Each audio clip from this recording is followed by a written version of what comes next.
Eu ouvi falar que os cara quer chapar, se pá, beber até inchar. Será triste o fim, álcool destrói o fígado e o rim. Eu ouvi falar que os cara quer chapar, se pá, beber até inchar. Será triste, álcool destrói o fígado. Muito mais pra mim, várias famílias. Quero ver a mãe tranquila, sabendo que o filho frita o inocente goró, depois um doce, uma balinha. O perreco atiçando com as minas de sainha. Amanhece tubarão e vai dormir sardinha. Tira sarro dos irmãos que só colam com tubaína. Cheio das graças com copo de caipirinha. Saber quem é mais macho no jogo do vira-vira. Disse pra mim que desce macio e reanima. Depois é só o rastro do blá.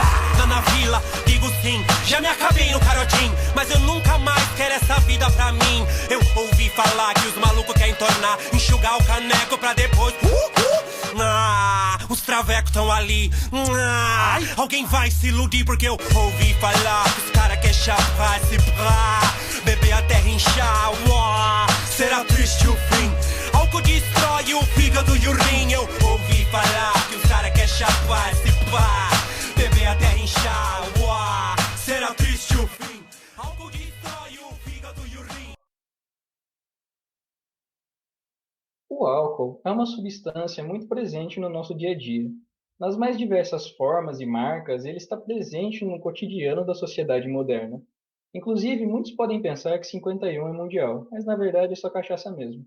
O que importa é saber que, associado ao consumo do álcool, existem problemas relacionados ao metabolismo do organismo.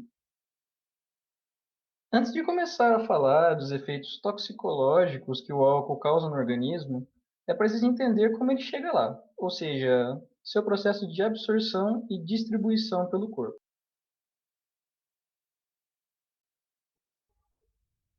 Inicialmente, pode-se dizer que o álcool é absorvido por meio de um processo conhecido como difusão, que é um tipo de transporte passivo, ou seja, não existe gasto de energia para que o álcool passe para dentro do organismo.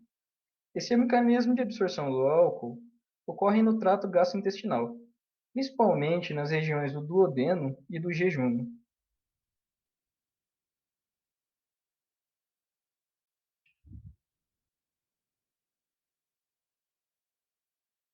Após serem absorvidas por esse processo de difusão, as moléculas de álcool passam do trato gastrointestinal para a corrente sanguínea. Como a maior parte da absorção acontece no intestino, é comum que a maior parte do álcool ingerido esteja presente nos capilares do sistema digestório, que são pequenos vasos sanguíneos por onde essa substância vai começar a ser distribuída pelo corpo. Nesse momento, o fígado é inundado por esse etanol consumido, já que esses capilares fluem diretamente para ele por meio da veia porta. O fígado é o maior responsável pela biotransformação de moléculas no corpo, ou seja, é graças a ele que substâncias químicas nocivas que venham parar no organismo podem ser neutralizadas. E não é diferente com o álcool, já que ele não é uma substância produzida pelo nosso corpo. Ou seja, ele vai passar por um processo conhecido como oxidação, para que o organismo possa lidar com ele com maior facilidade. Logo que ele chega nesse órgão, ele é absorvido pelas suas células, que são chamadas de hepatócitos. Uma vez lá, ele vai interagir com uma enzima que recebe o nome de álcool desidrogenase, ou apenas ADH para encurtar. Essa enzima é responsável pela primeira biotransformação das moléculas de álcool, com a ajuda de uma outra molécula chamada de coenzima, mais especificamente o NAD+, que é transformado em NADH no processo.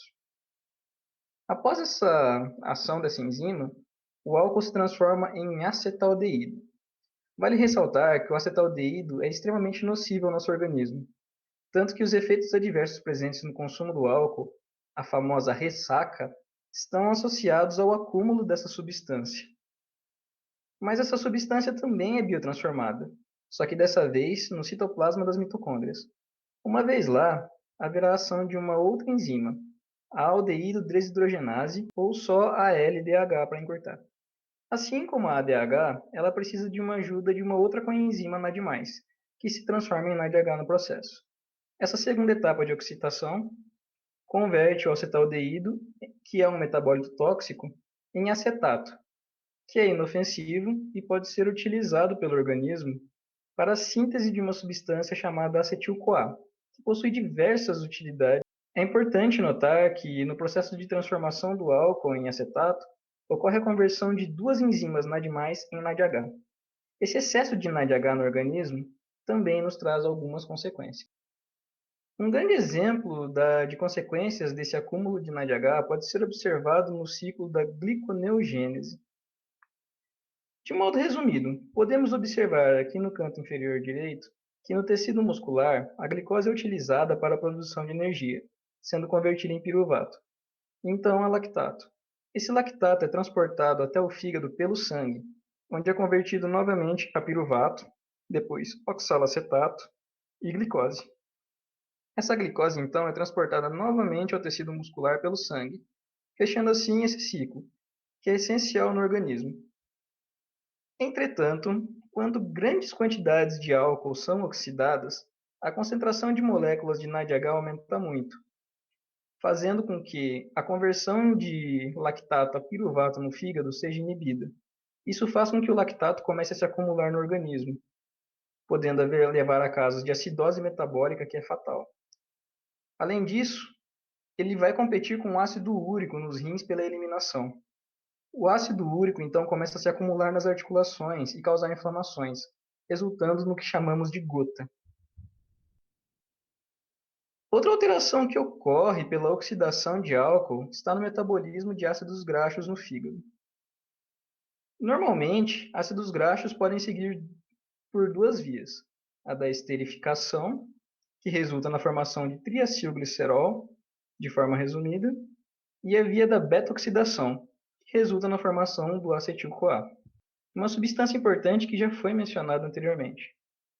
Entretanto, de maneira semelhante ao que ocorre no ciclo da gliconeogênese, o aumento de NADH causado pela oxidação de álcool tende a inibir a via da beta-oxidação. Dessa forma, a via de esterificação é favorecida no metabolismo de ácidos graxos, fazendo com que se inicie um acúmulo de triacilglicerol no fígado, causando o que chamamos de esteatose hepática. Vale lembrar que o fígado tem a capacidade de se regenerar dessa condição, no caso, o consumo de álcool seja suspenso.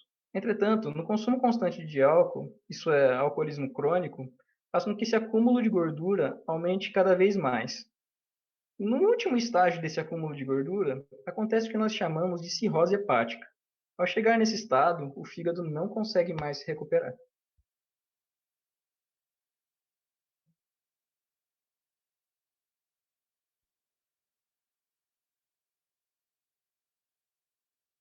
Todas essas alterações no metabolismo são causadas pelo consumo de álcool.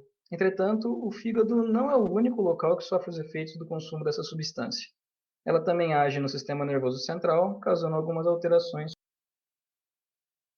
Antes de comentar sobre essas alterações, uma pequena revisão de como funciona a comunicação entre os neurônios. Para que ela aconteça, são necessários dois fatores essenciais, sendo eles os neurotransmissores e os receptores. Durante a passagem de informação, ocorre a chamada sinapse. O neurônio transmissor libera os neurotransmissores na fenda sináptica, e esses, por sua vez, vão buscar um receptor adequado na membrana do neurônio receptor, desencadeando assim a passagem do sinal. Relembrar esse mecanismo é importante, pois o álcool pode interagir no funcionamento de diversos neurotransmissores, por exemplo, o GABA e o glutamato. De maneira bem simples, podemos dizer que o GABA funciona como uma espécie de freio no sistema nervoso central, enquanto o glutamato funciona como uma espécie de acelerador. Isso porque o GABA é o principal neurotransmissor inibitório do sistema nervoso central, enquanto que o glutamato é o principal neurotransmissor estimulatório. Dito isso, podemos então dizer que o álcool potencializa os efeitos causados do GABA, ao passo em que inibe os efeitos do glutamato. Dessa forma, ele pode ser classificado como uma substância neurodepressora do sistema nervoso central. Conforme mencionado anteriormente, o GABA é o principal neurotransmissor inibitório do sistema nervoso central. Ao ter seus efeitos potencializados pelo consumo de álcool, ele pode desencadear alguns efeitos, envolvendo sedação, perda da vergonha, que é quando a pessoa começa a se soltar mais, e relaxamento. É importante ressaltar que o uso prolongado do álcool faz com que o estímulo nos receptores GABAérgicos aumente muito, fazendo com que o número deles diminua. Dessa forma, Durante a ausência do álcool no organismo, o efeito do neurotransmissor é reduzido pela falta de receptores, podendo causar sintomas de abstinência e prejuízos na memória de curto prazo. Conforme mencionado também, ao passo em que o álcool potencializa os efeitos do GABA, ele suprime os efeitos do glutamato. Isso faz com que, gradualmente, ocorra um aumento no número de receptores glutamatérgicos para suprir essa falta de estimulação, fazendo com que aconteçam casos de hiperatividade durante a ausência do consumo do álcool, podendo ocorrer também casos de convulsões e derrames. Vale lembrar também que o álcool age no sistema recompensa, ao interagir com os receptores opioides Mi, delta e kappa. Durante o consumo do álcool, ocorre estímulo positivo sobre os receptores Mi. Ele estimula a liberação de outro neurotransmissor, a dopamina, que está associada com a sensação de prazer. Existe também um estímulo negativo sobre os receptores delta, que estaria relacionado com o aumento do vício no álcool. Quanto aos receptores kappa, existem estudos que indicam que sua estimulação poderia reduzir a liberação dopaminérgica. Ainda sobre estudos a respeito da interação do álcool com os receptores opioides, existem indícios de que o consumo constante da bebida leva ao aumento na quantidade de receptores opioides beta, que causaria ainda mais liberação de dopamina, evidenciando assim a participação do sistema opioide no processo de satisfação e dependência relacionados ao consumo de bebidas alcoólicas. O álcool também interage com as sinapses serotoninérgicas, de diversas maneiras. Esse neurotransmissor está relacionado com o bem-estar e elevação do humor, ou seja, consumo de bebidas alcoólicas proporciona um aumento nos níveis de dopamina e serotonina no sistema nervoso central. Alguns estudos também evidenciaram a participação da serotonina na modulação do consumo da substância, pela ativação de alguns receptores serotoninérgicos específicos. Por exemplo, a ativação dos receptores 5-HT2C e 5-HT1A estariam associados à redução do consumo da substância. Da mesma forma, a inibição de receptores 5-HT3 tem demonstrado reduzir o consumo de etanol.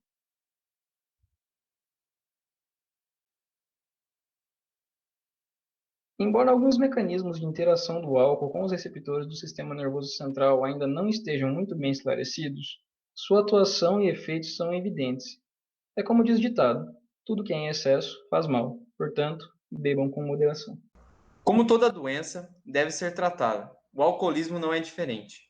Atualmente, há diversos tipos de tratamentos que ajudam o paciente a controlar o desejo pelo consumo e a diminuir os efeitos do vício, alguns mais convencionais e outros alternativos. O primeiro medicamento a ser aprovado pela Food and Drugs Association, a FDA, para o tratamento da dependência química do álcool foi o disulfiram, um composto que atua no sistema de conversão da molécula acetaldeído em acetato, ou seja, ALDH.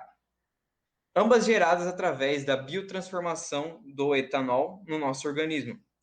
Ou seja, o disulfiram inibe essa enzima, impedindo a formação do acetato, cujo qual sua reação final provoca grandes desequilíbrios nas cadeias do metabolismo humano. Ao impedir essas reações, o disulfiram forma uma nova reação, chamada de etanol disulfiram. Essa reação provoca um mal-estar no indivíduo a cada vez que consome o álcool. Apesar da aplicação do medicamento alcançar aquilo que se propõe, esse tratamento teve seu uso barrado pelas autoridades, pois as pessoas que utilizavam desse fármaco tiveram efeitos severos cada vez que tomavam. Dessa forma, o medicamento ainda está autorizado para uso, porém somente em casos extremamente graves da doença e quando não houver outras alternativas disponíveis. Entretanto, novas alternativas surgiram para atingir os objetivos de controlar os efeitos tóxicos e reduzir quadros de abstinência, sem que o paciente sofra tanto para conseguir, assim como é apresentado na imagem. Uma das revoluções no tratamento foi a utilização do medicamento naltrexona, uma substância antagonista opioide, isto é, diminui a atividade do centro neuronal, que controla o ritmo cardiovascular e a intensidade da respiração. Assim, o medicamento atua de forma contrária ao efeito estimulante do álcool sobre a liberação de peptídeos endógenos que fazem a mediação da sensação de prazer ao consumir bebidas alcoólicas. Pontos positivos para o tratamento com naltrexona. Age no sistema nervoso central, diminuindo o prazer no uso do álcool, ocasionando a queda do quadro de abstinência. Isso tudo somado à diminuição do mal-estar causado por outros tratamentos mencionados. Porém, ainda apresenta pontos negativos, como o aumento da pressão cardíaca, náuseas e vômitos são também relatados constantemente pelos pacientes que usam desse tratamento. Diante das incertezas e efeitos colaterais provocados por esses tratamentos, a biotecnologia surge como aliada para auxiliar nesse processo, através de um processo biotecnológico bastante utilizado na humanidade há vários anos, que é a fermentação alcoólica. Sim, pode ser possível tratar o alcoolismo através de uma cerveja. Para entender como algo que foi apresentado como produto tóxico pode ser um produto terapêutico, precisamos entender as etapas de produção de álcool nessa iguaria. O álcool nada mais é do que a conversão de sacarose e água em etanol e dióxido de carbono. O líquido composto de açúcares é depositado em tanques de fermentação para que micro-organismos utilizem dessas substâncias para produzir energia às células. Como consequência, o etanol é gerado. Os tipos de micro-organismos utilizados são as leveduras, mais precisamente a Saccharomyces cerevisiae, utilizada para fabricar a cerveja há muito tempo, de fácil manipulação e rápido crescimento. Portanto, para fazer uma cerveja do bem, essa levedura será utilizada. Porém, não será uma mera levedura, mas um organismo geneticamente modificado, com a incorporação do gene que codifica a informação necessária para o organismo produzir a enzima álcool-desidrogenase, que foi mencionada no metabolismo de transformação alcoólica. Essa levedura sofrerá uma edição genética pelo sistema CRISPR-Cas9. Todo o processo ocorrerá dessa forma. O mecanismo de edição genética utiliza uma nuclease e o material genético do gene para produzir a enzima ADH. Essa nuclease age como uma tesoura, cortando a sequência de DNA. Então, o espaço será consertado pela moldagem do material genético exógeno. Ao fim da edição genética e cultivo das células geradas, o micro-organismo será incorporado na fermentação da cerveja, produzindo álcool e a enzima para a bebida. Como vemos nesse mecanismo, onde ocorre a inserção de glicose, que será o substrato para conversão de etanol, CO2 e as enzimas ADH. Mas por que uma cerveja com a enzima de quebra do principal composto da bebida é tão importante para o tratamento do alcoolismo? A razão está no fato de que a biotransformação do álcool ocorre antes mesmo da absorção da substância pelo organismo, fazendo com que menos álcool flua pela corrente sanguínea. Tudo isso culminará no alívio das operações do fígado, o que gera o fim das interferências nas cascatas metabólicas, que diminui a quantidade de gordura neste órgão e, consequentemente, acaba diminuindo os riscos de falência hepática. Além disso, quanto menos tempo um agente tóxico fica no organismo, menor será o potencial tóxico ao corpo, e a redução de risco de coma alcoólico será eminente. Portanto, pode-se concluir que a biotecnologia pode ser uma aliada na reparação dos danos causados pelo álcool. Entretanto, os cuidados ao consumir bebidas alcoólicas devem ser mantidos para que os efeitos tóxicos não tornem a aparecer.